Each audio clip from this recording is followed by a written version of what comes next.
El movimiento que tiene lugar en Francia contra la reforma previsional, recordemos la que impuso por decreto el presidente Emmanuel Macron, que aumenta la edad jubilatoria, además de los años de aporte, puso en el centro del debate, o un debate que recorre el mundo desde hace décadas.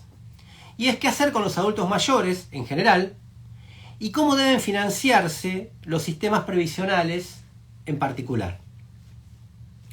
La primera paradoja que surge de este debate es que lo que debería ser considerada una buena noticia, el aumento de la expectativa de vida de las personas, se transforma en un problema porque presuntamente, junto al crecimiento poblacional y al crecimiento demográfico, sería la base del desfinanciamiento y de la crisis de los sistemas previsionales y también de las pensiones.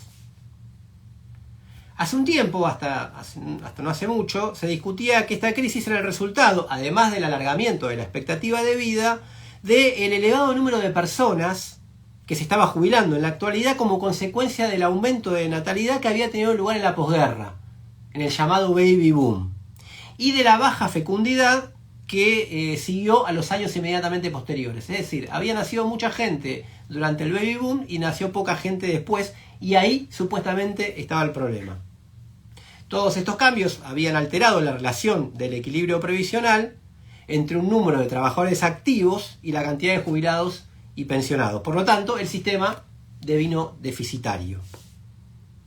De esta manera, la demografía y determinadas mejoras en las condiciones sociales, que contradictorias, pero que permiten el aumento de la expectativa de vida, habían roto la solidaridad intergeneracional. Porque los aportes de los trabajadores activos ya no alcanzarían para financiar el pago de los haberes de los jubilados y las jubiladas. Para que nos entendamos mejor, el sistema actual acusa a las personas, para decirlo así en bruto, de nacer mucho y vivir demasiado. Cualquier neoliberal, digamos, por ejemplo Macri, podría decir se acostumbraron a nacer y a vivir por encima de sus posibilidades. Recuerden esa famosa frase. Con este diagnóstico se instauró un paradigma de presunta salida según el cual la única manera de lograr la sostenibilidad del sistema de jubilaciones y pensiones es el recorte de los derechos asociados al sistema. Reducir el gasto en pensiones contributivas, forzar a jubilaciones más tardías, lo que está pasando en Francia y lo que quieren imponer en muchos lugares del mundo, vidas laborales más extensas, jubilaciones anticipadas penalizadas. En la Argentina se habla de los regímenes especiales, de docentes, en algunas provincias que pueden jubilarse antes, entonces tratar de penalizarlo más, o directamente recortes en los derechos de jubilación. Insisto, este es un debate que atraviesa el mundo, está en el centro ahora en Francia, pero se discutió en España, en toda Europa en realidad, en México, en Chile. En los levantamientos recientes se pusieron en discusión el sistema privado tipo AFJP que rige en ese país y en muchos otros países. De hecho, en la Argentina, estos días está otra vez en el centro por el manotazo que dio el ministro de Economía, Sergio Massa, a los ahorros en bonos del ANSES, Pablo lo va a explicar mejor después, para rifarlos básicamente en la timba financiera de los bancos privados.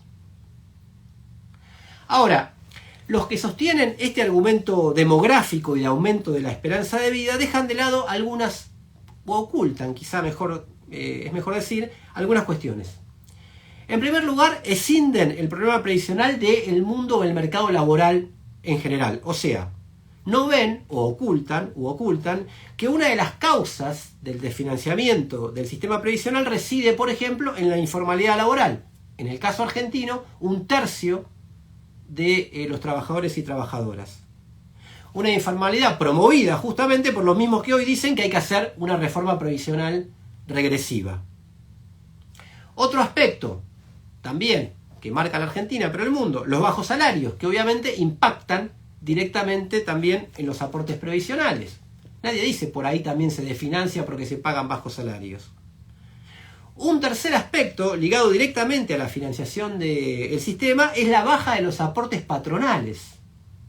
En el caso de la Argentina, pero también sucede en muchos otros países del mundo que esta es una salida para generar trabajo, se bajan los aportes patronales para generar trabajo entre comillas, pero en la Argentina la ANSES recibe los aportes patronales y contribuciones que recauda cada trabajador, que está registrado obviamente.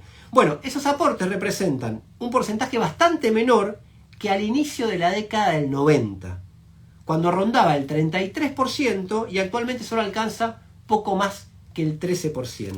Si el sistema no puede sostenerse, como dicen, ¿por qué no restablecer entonces los aportes patronales a ese 33% o incluso más? Un cuarto aspecto es el de la deuda externa. La deuda externa en general y con el Fondo Monetario Internacional en particular. No por casualidad, obvio, a veces de manera más abierta, otras de manera más velada, el fondo siempre pide en sus programas una reforma previsional, contrarreforma previsional. Junto a la reforma laboral y a la reforma fiscal, es parte del paquete que siempre está en las exigencias de este organismo. Por último, está la cuestión de el sistema impositivo regresivo en general, en el que pagan más lo que menos tienen. El IVA es paradigmático del impuesto más regresivo de todos. Se podría pensar también, obviamente, en impuestos progresivos a las grandes fortunas que financien, entre otras cosas, por ejemplo, el sistema previsional.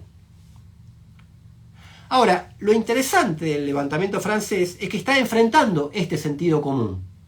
Este que dice que en realidad es un problema demográfico o un problema de aumento de la expectativa de vida, o sea, un problema entre jubilados y trabajadores. Justamente responsabiliza a los jubilados y jubiladas, o a los trabajadores y trabajadoras, de aportar cada vez menos y querer ganar cada vez más. Y es interesante porque tanto en Francia, como en Chile, como nombré antes, como también en nuestro país, es un tema sensible que generó resistencias de verdadera magnitud. Recuerden, en la Argentina el último gran movimiento masivo de resistencia, casi una revuelta, fue contra la reforma previsional que quiso imponer, que impuso, pero que le costó mucho el macrismo en diciembre de 2017. Una vez más, no es todo giro a la derecha, y obviamente Francia lo está dejando más que claro.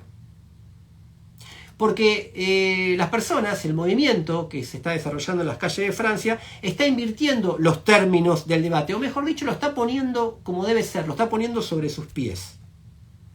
La contradicción o el enfrentamiento no es entre la población activa y la población mal llamada pasiva o jubilada en lucha por recursos escasos, sino que la pelea es entre trabajadores, trabajadoras, jubilados, jubiladas, contra los que siempre se la llevan toda, quieren más y en función de ese objetivo hasta son capaces de acusar a las personas de vivir demasiado.